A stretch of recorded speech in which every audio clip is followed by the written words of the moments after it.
Breathtaking, absolutely breathtaking.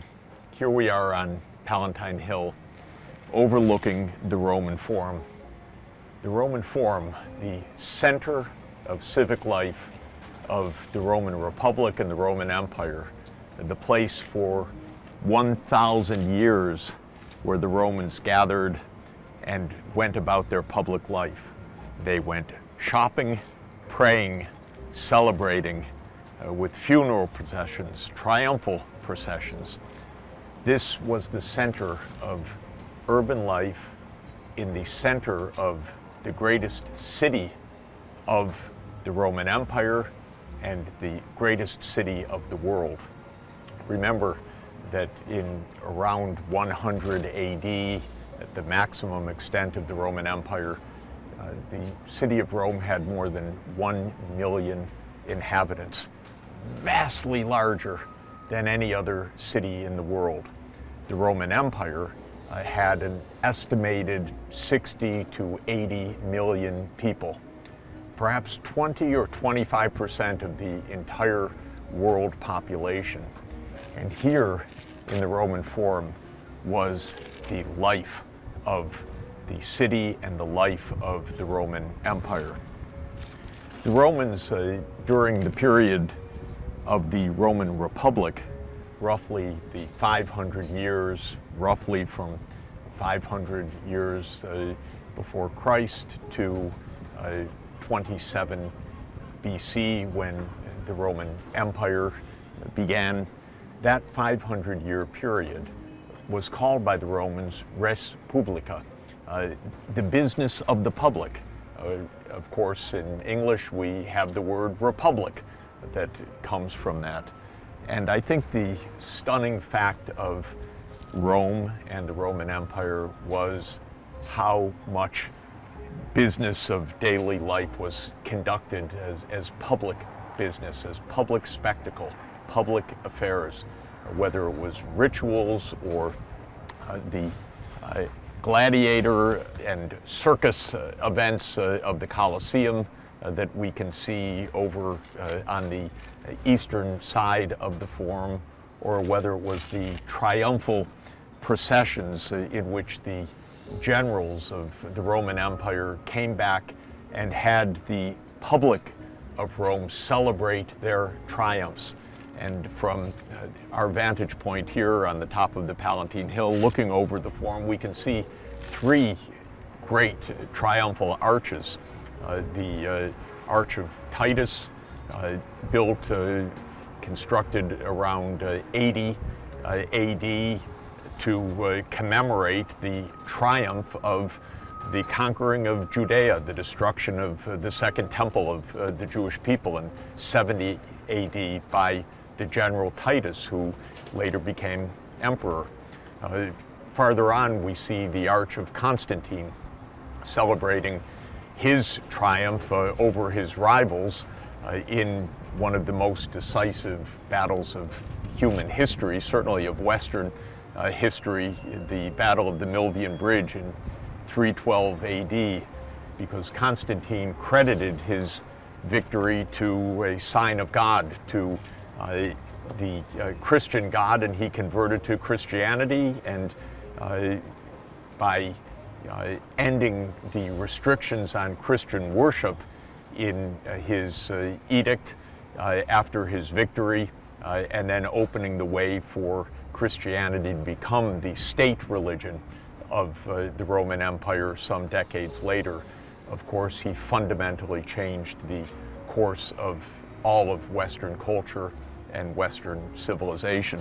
And we see another triumphal arch here, the triumphal arch of Septimus Severus, which is another fundamental story in our history of globalization. This triumphal arch commemorates a victory of the Roman general over his Persian or Parthian opponents, adversaries. One of the continuing battles between Asia and Europe that marked the history of the West and of Asia dating back to the great battles between Greece and the Achaemenid Empire under Cyrus and Darius 500 years before the Common Era. And so this triumph of Septimus Severus around 200 AD is marking essentially 700 years of continuing competition between Europe and Asia, between the Greco-Roman civilization and the Persian empires of many, many centuries.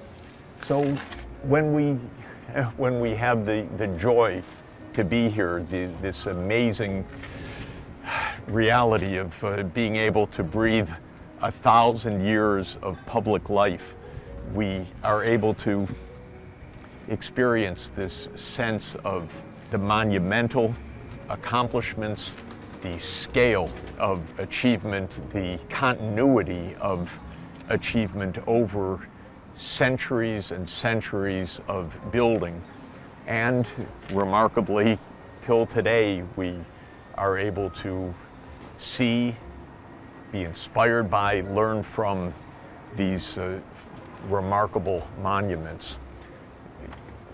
It's interesting to ask, by the way, why do some of these monuments survive and others are like this great basilica in front of us, the Basilica Julia, only the foundations and not the full temples or triumphal arches or churches as we see.